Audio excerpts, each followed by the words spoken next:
नमस्कार सबैजनालाई स्वागत छ हाम्रो च्यानल तेस्रो आकारमा।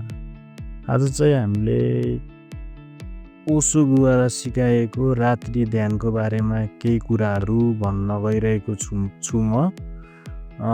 ओशोद्वारा सिकाएको रात्रि ध्यानमा चाहिँ उहाँले के भन्नुहुन्थ्यो भनेपछि बिस्तारामा पल्टिनुहोस्। राति सुत्ने बेलामा हजुरले ध्यानमै सुत्नुभयो भने हजुरको पुरै निन्दा ध्यानमा परिवर्तन हुनेछ भनेर ओशोले भन्नुहुन्थ्यो। अनि उहाँको ध्यानको प्रक्रिया यस प्रकार छ। बेडमा पल्टिनुहोस् अनि सास फाल्नमा बढी फोकस दिनुहोस्, लिनमा भन्दा सबै कुरालाई स्वीकार गर्नुहोस्। युसभरिको कुरालाई साइड ल्याएर टक्क बेडमा पल्टिनुहोस् अनि बेडमा पल्टिएर सासलाई फाल्नुहोस्, बढी सासलाई फाल्नुहोस्, लिनभन्दा बढी फाल्नुहोस्। अनि त्यस पछाडि लिनभन्दा बढी फालेपछि चाहिँ तपाईँले चाहिँ त्यो शरीरले आफै सास लिन्छ, फाल्नमा बढी फोकस दिनुहोस्। अनि फाल्नमा बढी फोकस दिँदै हजुरको के हुन्छ भनेपछि निन्द्रामा सुतेको बेलामा नि सुत्नुहुन्छ नि तपाईँ जुन सोच लिएर सुत्नुहुन्छ नि हजुरको चेतना पनि रातभरि त्यही सोचमै घुमिरहेको हुन्छ अरे कि ओशोले भन्नुभएको।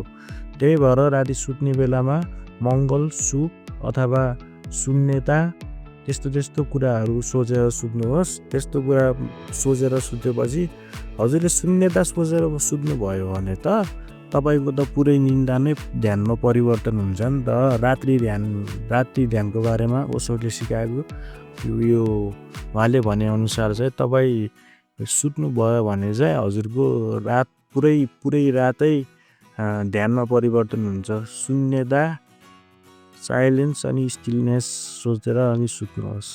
शून्यता अनि साक्षी भाव लिएर सुत्नुहोस्। त्यस्तो गर्दा सुत्नुभयो भने हजुरको पुरै निन्दा नै ध्यान बन्नेछ अनि रातभरि ध्यान गरेर हजुर एकदमै ताजा भएर एकदमै आनन्दले उठ्नुहुन्छ। राति पहिला सुत्ने बेलामा शरीर र मनलाई शिथिल गराउनुहोस्। 10 मिनट जति शरीर शिथिल हुँदैछ, तपाईँले विचार गर्नुभयो कि भएन होला।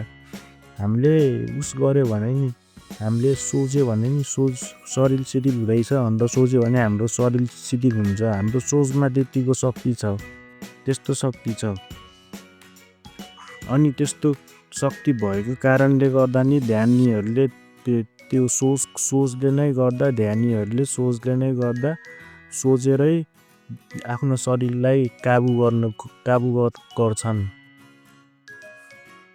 ल आजलाई यति नै। मैले ओशोको मेडिटेसन टेक्निक लिएर आएको छु। अरू ओशोको टेक्निक पनि लिएर आउनेछु म। त्यसको लागि हामीसँग कनेक्ट हुन एकदमै सजिलो छ। Bye bye.